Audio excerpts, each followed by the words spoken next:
Hi, today I'll show you how to make a screenshot on Motorola E6 Play. So, there are two methods. First one, you need to hold down the power button and volume down button for about 2 seconds, even less.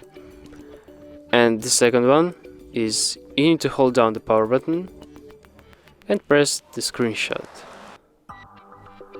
So you can find your screenshot right here in the photos. Tip off, then go to albums, screenshots, and right here we have our screenshots. Thanks for watching, leave a like, subscribe to our channel, and see you next time.